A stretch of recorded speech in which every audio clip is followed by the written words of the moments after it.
നമസ്കാരം, എല്ലാവർക്കും LLC അക്കാദമിയുടെ പുതിയ വീഡിയോയിലേക്ക് സ്വാഗതം. ഞാൻ ബിൻഷ. ഇന്ന് ഞാൻ ഈ വീഡിയോ ചെയ്യുന്നത് നമ്മൾ കഴിഞ്ഞ ദിവസം വന്നിട്ടുള്ള non vocational teacher commerce, lecture in commerce എന്നീ എക്സാമുകളുടെ സിലബസിനെ കുറിച്ച് ഡിസ്കസ് ചെയ്യാൻ വേണ്ടിയിട്ടാണ്. അപ്പം എക്സാമിൻ്റെ സിലബസ് എന്ന് പറയുന്നത് നല്ല വൈഡ് ആയിട്ടുള്ള സിലബസ് ആണ്. അപ്പോൾ പുതുതായിട്ടാണോ PSC ഈ ഒരു സിലബസ് ഇട്ടതെന്ന് ചോദിച്ചാൽ അല്ല, PSC ആദ്യമേ ഇട്ടിട്ടുള്ള സിലബസ് ആണ് ഈ ഒരു സിലബസ് എന്ന് പറയുന്നത്. പക്ഷെ കഴിഞ്ഞ തവണ collegiate lecture in commerce collegiate exam നടത്തിയ സമയത്ത് PSC ഡിസ്ക്രിപ്റ്റീവ് എക്സാമിന് വേണ്ടി ഇട്ടിട്ടുള്ള സെയിം സിലബസ് തന്നെയാണ് ഇപ്പം നോൺ വൊക്കേഷണൽ ടീച്ചർ കോമേഴ്സിന് വേണ്ടിയിട്ടും ലെക്ചർ ഇൻ കോമേഴ്സിന് വേണ്ടിയിട്ടും PSC ഇപ്പം വീണ്ടും ഇട്ടിരിക്കുന്നത്. അപ്പോൾ അതിൽ നോൺ വൊക്കേഷണൽ ടീച്ചർ വരുമ്പോഴത്തേക്കും അതിലൊരു 20 മാർക്കിൻ്റെ GKയും ദെൻ എന്താണ് ഒരു 10 മാർക്ക് ടീച്ചിങ് ആൻഡ് റിസർച്ച് ആപ്റ്റിറ്റ്യൂഡും വരുന്നുണ്ട്. പക്ഷേ ഈ ഒരു 2 പോർഷൻസും ലെക്ചർ ഇൻ കോമേഴ്സിന് വരുന്നില്ല. ആ ഒരു ഡിഫറൻസ് മാത്രമാണുള്ളത്. അപ്പോൾ ഈ ഒരു പോർഷൻ വരാത്തത് കൊണ്ട് തന്നെ ഈ മാർക്ക് അലോക്കേഷൻ കുറച്ച് ഡിഫറൻസ് ഉണ്ട് നോൺ വൊക്കേഷണൽ ടീച്ചർക്കും ലെക്ചർ ഇൻ കോമേഴ്സിനും. അപ്പോൾ രണ്ടും OMR എക്സാം ആയതുകൊണ്ട് തന്നെ രണ്ടിനും ഒരേ രീതിയിലുള്ള പ്രിപ്പറേഷൻ മതി. അപ്പം 2 എക്സാമിനും പ്രിപ്പയർ ചെയ്യുന്ന ആളുകൾക്കും അതല്ല ഏതെങ്കിലും ഒരു എക്സാമിനാണ് പ്രിപ്പയർ ചെയ്യുന്നതെങ്കിൽ അവർക്കും അനുയോജ്യമാവുന്ന രീതിയിലാണ് നമ്മൾ ക്രാഷ് കോഴ്സ് ചെയ്യുന്നത്. അപ്പോൾ ക്രാഷ് കോഴ്സിൽ നമ്മൾ full syllabus means subject oriented ആയിട്ടുള്ള ഫുൾ സിലബസ് കവർ ചെയ്യും. അപ്പോൾ നമ്മൾ സ്റ്റേറ്റ് ടാക്സ് ഓഫീസറിൻ്റെ സിലബസ് ഓൾറെഡി കവർ ചെയ്ത് കഴിഞ്ഞു. മാർച്ച് 15 ഒക്കെ ആകുമ്പോഴത്തേക്കിനെ എല്ലാ പോർഷൻസും നമ്മൾ കവർ ചെയ്തിട്ടുണ്ടായിരുന്നു. അപ്പം സിലബസ് നമുക്ക് കവർ ചെയ്യാൻ പറ്റും. അപ്പം ക്രാഷ് കോഴ്സിനെ കുറിച്ച് പറയുന്നതിന് മുമ്പായിട്ട് നമുക്ക് സിലബസ് ഡീറ്റെയിൽ ആയിട്ട് നോക്കാം. അപ്പം നോൺ വൊക്കേഷണൽ ടീച്ചർ കോമേഴ്സ് ആണെങ്കിലും ലെക്ചർ ഇൻ കോമേഴ്സ് ആണെങ്കിലും രണ്ടിനും സെയിം സിലബസ് ആണ് വരുന്നത്. പക്ഷേ എന്താണ് NVT commerce teaching and research ആപ്റ്റിറ്റ്യൂഡും GK പോർഷൻസും വരുന്നുണ്ട്. പക്ഷേ ലെക്ചർ ഇൻ കോമേഴ്സ് ആണെങ്കിൽ 10 മൊഡ്യൂളും വരുന്നത് കോമേഴ്സിൻ്റെ സബ്ജക്റ്റുകൾ തന്നെയാണ്. അപ്പം ഈ എക്സാമിൻ്റെ സിലബസ് നമ്മൾ പഠിച്ചു തീർത്താൽ HSST കോമേഴ്സ് ഏത് നിമിഷവും വേണമെങ്കിലും വിളിക്കാം. അപ്പോൾ HSST കോമേഴ്സിനും ഇതേ സിലബസ് തന്നെയായിരിക്കും PSC ഇടുക എന്നാണ് നമ്മൾ ഒരു 90% പ്രതീക്ഷിക്കുന്നത്. അങ്ങനെയാകുന്ന സമയത്ത് HSST കോമേഴ്സിലേക്കും കൂടെയുള്ള പ്രിപ്പറേഷനാണ് ഇപ്പോൾ ഇനി ജൂണിൽ നടക്കാൻ പോകുന്ന ഈ 2 എക്സാമിൻ്റെയും പ്രിപ്പറേഷൻ ചെയ്യുന്നതിലൂടെ നമ്മൾ ചെയ്യുന്നുണ്ടായിരിക്കാം. അപ്പം നമുക്ക് ഡീറ്റെയിൽ ആയിട്ടുള്ള സിലബസ് നോക്കാം. അപ്പോൾ സിലബസ് നോക്കുന്നതിന് മുമ്പായിട്ട് നമ്മൾ ലെക്ചർ ഇൻ കോമേഴ്സിനും നോൺ വൊക്കേഷണൽ ടീച്ചർ കോമേഴ്സിനും ഓൺലൈൻ ക്ലാസ്സുകൾ പ്രൊവൈഡ് ചെയ്യുന്നുണ്ട്. റെക്കോർഡഡ് ആയിട്ട് ക്ലാസ്സുകളായിട്ട് നമ്മുടെ LLC അക്കാഡമി ആപ്പിലാണ് അവൈലബിൾ ആയിട്ടുള്ളത്. അപ്പോൾ പുതിയ സിലബസ് പ്രകാരം ഓൾറെഡി നമ്മൾ കോഴ്സ് റീഅറേഞ്ച് ചെയ്ത് കഴിഞ്ഞു. അപ്പോൾ കോഴ്സിനെ കുറിച്ചുള്ള കൂടുതൽ വിവരങ്ങൾക്കായിട്ട് സ്ക്രീനിൽ കാണിച്ചിട്ടുള്ള നമ്പറിലേക്ക് കോൺടാക്ട് ചെയ്യാൻ വേണ്ടി മറക്കരുത്. അപ്പോൾ നമുക്ക് സിലബസ് നോക്കാം.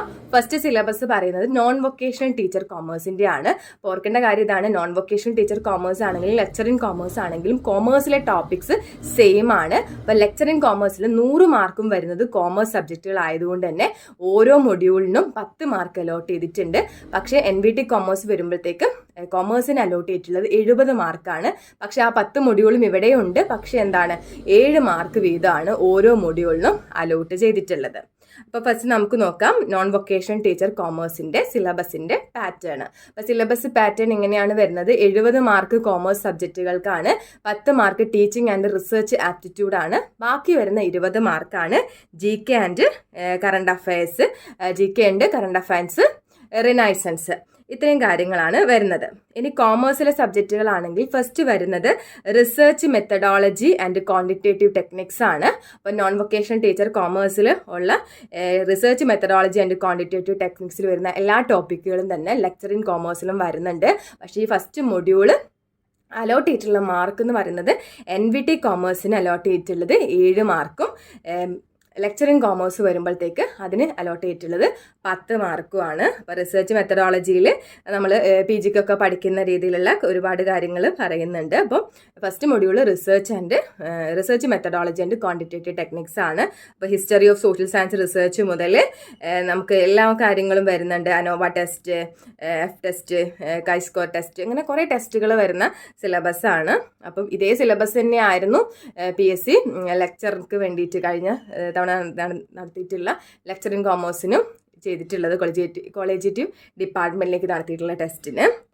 ദെൻ അടുത്ത മൊഡ്യൂൾ വരുന്നത് financial market and services and investment management ആണ്. അതിനും 7 മാർക്കാണ് അലോട്ട് ചെയ്തിട്ടുള്ളത്. അപ്പം ഇതിൻ്റെ ഡീറ്റെയിൽ ആയിട്ടുള്ള സിലബസ് വായിച്ചു പോകുന്നില്ല. ഈ ഒരു സിലബസ് നമുക്ക് വീഡിയോയുടെ ലാസ്റ്റായിട്ട് സ്ക്രോൾ ചെയ്ത് കാണിക്കുന്നതാണ്. അപ്പോൾ നിങ്ങൾക്ക് കറക്റ്റായിട്ട് വായിക്കാൻ പറ്റും. അപ്പോൾ financial markets and services and investment management ആണ്. വരുന്നത്. അപ്പോൾ ഈ 2 ടോപ്പിക്കുകളാണെങ്കിലും നമ്മൾ ഇതുവരെ റീസെൻ്റ് ആയിട്ട് അറ്റൻഡ് ചെയ്തിട്ടുള്ള ഒരു കോമ്പറ്റേറ്റീവ് എക്സാമിന് വന്നിട്ടില്ല. പക്ഷേ എന്താണ്, കോളേജ് ഡിപ്പാർട്ട്മെൻറ്റിലെ ഡിസ്ക്രിപ്റ്റീവ് എക്സാമിന് ഉള്ള ടോപ്പിക്കുകൾ തന്നെയാണ്. ദെൻ അടുത്തത് വരുന്നതും സെയിം പോലെ തന്നെയാണ്, portfolio management and derivatives. Portfolio അങ്ങനെ ഒരു +2 ലെവൽ ടീച്ചർ എന്നുള്ള രീതിയിലില്ല, പക്ഷേ ലെക്ചറിങ് കോമേഴ്സിന് ഉറപ്പായിട്ടും നല്ലൊരു ടോപ്പിക്കാണ്, PG ലെവൽ ടോപ്പിക്കാണ് പോർട്ട്ഫോളിയോ മാനേജ്മെൻറ്റ് ആൻഡ് ഡെറിവേറ്റീവ്സ്. അപ്പോൾ ഇത്രയും ടോപ്പിക്കുകൾ ഫുള്ളായിട്ട് നമ്മൾ ഇത്രയും കാലം പഠിച്ചിട്ടുള്ള കോമ്പറ്റേറ്റീവ് എക്സാമുകളിൽ നിന്ന് വ്യത്യസ്തമായിട്ട് എന്നാൽ കോളേജ് ഡിപ്പാർട്ട്മെൻറ്റിലേക്ക് നടത്തിയിട്ടുള്ള എക്സാമിന് വേണ്ടിയിട്ട് PSC ഇട്ടിട്ടുള്ള സിലബസിൽ നിന്നാണ് കവർ ചെയ്യാവുന്നതേ ഉള്ളൂ. കാരണം PG യിലൊക്കെ നമ്മൾ പഠിച്ചിട്ടുള്ള സബ്ജക്റ്റിൻ്റെ ബേസിലാണ് ഈ 3 മൊഡ്യൂളും വരുന്നത്.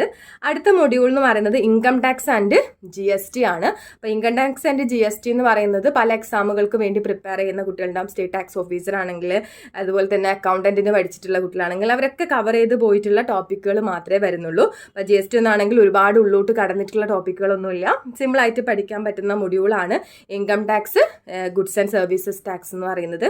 അപ്പം അതിന് 7 മാർക്ക് അലോട്ട് ചെയ്തിട്ടുണ്ട്. Then advanced cost and management accounting. അപ്പം ഈ ഒരു ടോപ്പിക്കിലും കുറച്ച് പുതിയ ടോപ്പിക്കുകൾ ഉണ്ട് എന്നല്ലാതെ ഓൾറെഡി നമ്മൾ പല എക്സാമുകളിലും പഠിക്കുന്ന സബ്ജക്റ്റുകൾ തന്നെയാണ് അഡ്വാൻസ്ഡ് കോസ്റ്റ് ആൻഡ് മാനേജ്മെൻറ്റ് അക്കൗണ്ടിങ്ങിലും കൊടുത്തിട്ടുള്ളത്. Then corporate financial accounting and reporting വരുന്നുണ്ട്. അതിൽ ബേസിക് ആയിട്ട് നമ്മളൊരു PG ലെവൽ അക്കൗണ്ടിങ്ങിൽ മീൻസ് കോർപ്പറേറ്റ് ഫിനാൻഷ്യൽ അക്കൗണ്ടിങ് തന്നെയാണ് PG ലെവലിൽ പഠിക്കുന്ന അക്കൗണ്ട്സും കാര്യങ്ങളുമാണ് ഈ ഒരു മൊഡ്യൂളിൽ വരുന്നത്. Then international business and finance ഒരു മൊഡ്യൂളാണ്. Then management and organisational behaviour വരുന്നുണ്ട്. മാനേജ്മെൻറ്റിലെ കുറേ ടോപ്പിക്കുകൾ നമ്മൾ ഓൾറെഡി അക്കൗണ്ടൻറ്റിനൊക്കെ പഠിച്ചിട്ടുണ്ടാവും, കൂടാതെ കുറേ ടോപ്പിക്കുകൾ പറയുന്നുണ്ട്. Then corporate governance and business ethics വരുന്നുണ്ട്. കംപ്ലീറ്റ് CSR കോർപ്പറേറ്റ് ഗവേണൻസ് അതിൽ തന്നെ ഫുള്ളായിട്ട് വരുന്ന സിലബസ് തന്നെയാണ്. ദെൻ ലാസ്റ്റ് ഫിനാൻഷ്യൽ മാനേജ്മെൻ്റ് ആണ്. ഫിനാൻഷ്യൽ മാനേജ്മെൻറ്റ് പേടിക്കാനൊന്നുമില്ല, നമ്മൾ ഓൾറെഡി പഠിച്ചിട്ടുള്ള ഫിനാൻഷ്യൽ മാനേജ്മെൻറ്റിൻ്റെ ടോപ്പിക്കുകൾ പ്ലസ് കുറച്ച് കാര്യങ്ങളാണ് എക്സ്ട്രാ വരുന്നത്.